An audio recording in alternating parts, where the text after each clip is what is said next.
Hi friends, welcome back to 5 star rating kitchen. ఇవాళ వీడియోలో పాతకాలంలో చేసే ఆరోగ్యానికి ఎంతో మేలు చేసే కొబ్బరి బియ్యాన్ని ఇలాగ ఒకసారి చూసి చూడండి. ఇక్కడ నల్లగా ఉందనుకుంటున్నారా? ఈ నలుపు వల్లే మనకి మరింత టేస్ట్ని ఇస్తుంది. ఈ హెల్దీ అయిన రెసిపీ కోసం ముందుగా నేను ఇక్కడ ఒక బౌల్ తీసుకొని దానిలో 2 కప్పుల వరకు బియ్యం తీసుకుంటున్నాను. సుమారుగా అరకిలో బియ్యాన్ని తీసుకున్నాను. రేషన్ బియ్యం తీసుకున్నాను. కావాలనుకుంటే నార్మల్ అయినా తీసుకోవచ్చు. శుభ్రంగా నీట్గా క్లీన్ చేసేసుకోండి. శుభ్రంగా కడిగేసుకొని నీళ్ళన్నీ వంపేసుకోవాలి. నీళ్ళన్నీ వంపేసుకొని వీటిని ఏదైనా ఒక స్టెయినర్లోకి వంపేసుకొని నీళ్ళంతా వడకెట్టేసుకోండి. నీళ్ళంతా వడకెట్టిన తర్వాత ఒక క్లాత్ తీసుకొని దానిపైన ఆరబెట్టుకోవాలి. ఎక్కడ తడి అనేది లేకుండా ఉండేలాగా మొత్తం బియ్యాన్ని అంతటిని కూడా ఆరబెట్టేసుకోండి. ఫ్యాన్ కింద అయినా పర్లేదు, ఒక 10 నిమిషాల పాటు ఆరబెట్టుకోవాలి. ఈలోపు మనం ఒక కొబ్బరికాయని తీసుకొని ముక్కల కింద కట్ చేసుకోవాలి. ఇలా ముక్కల కింద కట్ చేసుకొని పక్కన పెట్టుకొని బియ్యం కూడా మనకి ఆరిపోయాయి. ఒక ప్లేట్లో వేసేసుకోండి. ఇప్పుడు దీన్ని మిక్సీ చేసుకోవాలి.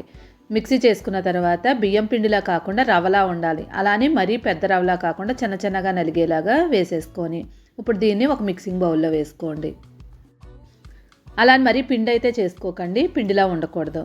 ఇక్కడ రవ్వ రెడీ అయింది. ఇప్పుడు అదే మిక్సీ గిన్నెలో కట్ చేసుకున్న కొబ్బరి ముక్కల్ని మిక్సీ చేసుకోవాలి. కొబ్బరి కూరలా చేసుకోండి. కొబ్బరి ముక్కలు ఎక్కడ ముక్కలు లేకుండా కూర అయిపోయేలాగా చేసుకోండి.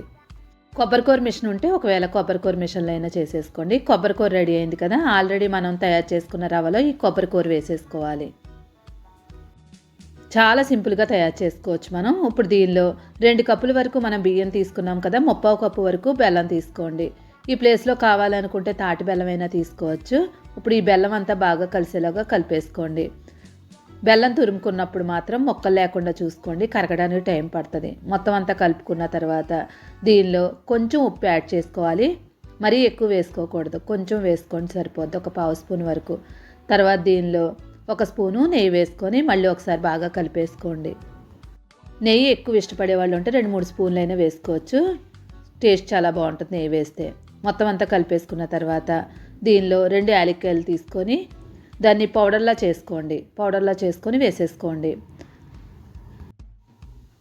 మొత్తం అంతా కలిపేసుకొని ఇప్పుడు దీనిలో కొంచెం కొంచెం నీళ్ళు యాడ్ చేసుకుంటూ కలుపుకోవాలి. ఇక్కడ మనం నీళ్లు కూడా కొలత చెప్తాను. కరెక్ట్గా మనం ముందు 1 కప్పు వరకు వేసుకోండి. ఈ కప్పుతోనే నేను బియ్యం తీసుకున్నాను, అదే కప్పుతో నేను వాటర్ తీసుకొని వేసేసుకున్నాను. ఇప్పుడు ఒకసారి కలుపుకొని మళ్ళీ ఇంకో కప్పు వేసుకోండి. మొత్తం 2 కప్పుల వరకు నీళ్లు పడతాయి. మొత్తం అంతా వేసుకొని మనం కలిపేసుకోవాలి. ఎక్కడ బెల్లం ముక్క అనేది లేకుండా చూసుకోండి. మొత్తం అంతా కలిపేసుకొని సర్దేసుకొని మూత పెట్టి ఒక అరగంట సేపు నానబెట్టుకోండి. కంపల్సరీ అరగంట అయితే నానబెట్టండి, అప్పుడే టేస్ట్ చాలా బాగా వస్తుంది. అరగంట తర్వాత మూత తీసి చూడండి, మనకి ఇది మొత్తం అంతా పొంగదు, మనకి జస్ట్ నాని రవ్వ అంతా కూడా సాఫ్ట్గా అవుతుంది. ఒకసారి బాగా కలిపేసుకోండి. కలుపుకొని రవ్వ మెత్తగా ఉందో లేదో చెక్ చేసుకోండి. ఇలా చెక్ చేసుకున్న తర్వాత చూడండి, పిండి అనేది మనకి ఇలా ఉండాలి, మరీ నీళ్ళలా ఉండకూడదు. ఇప్పుడు పొయ్యి మీద ఒక కడాయి పెట్టుకోండి. దానిలో 1 స్పూన్ వరకు నూనె వేసుకోవాలి. నూనె వేడైన తర్వాత మనం తయారు చేసుకున్న పిండిని దీనిలో వేసుకోవాలి. అయితే ఇక్కడ మనం వేసుకునే అట్టు లావుగా ఉండాలి. మనం దిబ్బట్టు వేసుకుంటాం కదా మినపట్టు, అలాగే ఇది కూడా కొంచెం లావుగానే వేసుకోవాలి, సన్నగా అయితే వేసుకోకూడదు. అలా జస్ట్ కొంచెం గరిటతో అనేసుకోండి. పలచగా ఉన్నట్లయితే మరో గరిటె వేసుకోండి. ఇక్కడ నేను తీసుకున్న క్వాంటిటీకి 2 వరకు అయ్యాయి అట్లు. మంటను లో ఫ్లేమ్ మీద పెట్టుకొని మూత పెట్టేసుకొని 10 నిమిషాల పాటు అలానే కాలనివ్వండి. ఇక్కడ మనకి లో ఫ్లేమ్ మీద కాలినట్టయితేనే ఈ దిబ్బట్టు అనేది చాలా బాగా వస్తుంది. చుట్టూరు కూడా జస్ట్ ఇలాగ అనేసుకొని వెనక వైపుకి తిప్పేసుకోండి. పూర్వకాలంలో మనకి చేసేటప్పుడు పైన ప్లేట్ పెట్టి దానిపైన బొగ్గులు వేసేవారు. అప్పుడు మనకి పైన వైపు కూడా తిప్పే పని లేకుండా 2 ఒకేసారి అయిపోయేవి. చూడండి, పైన అంతా కూడా నల్లగా అయింది. అలా అని మాడిపోయినట్లు కాదు. మళ్ళీ మూత పెట్టి ఒక 5 నిమిషాల పాటు వెనక వైపు కూడా బాగా కాలనివ్వండి.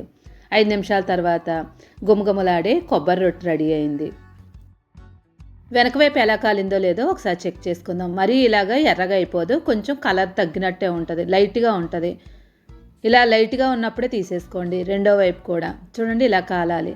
అంతే, చాలా సింపుల్గా హెల్తీ అయిన పాతకాలం నాటి కొబ్బరి రొట్టె రెడీ అయింది. దీన్ని ముక్కల కింద కట్ చేసుకొని ఎప్పుడు కావాలంటే అప్పుడు తినొచ్చు. పిల్లలకి స్నాక్స్ బాక్స్లో కూడా చాలా బాగుంటుంది. తప్పకుండా ఈ టేస్ట్ అయితే మీరు తప్పకుండా ట్రై చేయవలసింది. వీడియో నచ్చితే తప్పకుండా లైక్ చేసి ఛానల్ సపోర్ట్ చేయండి. Thank you.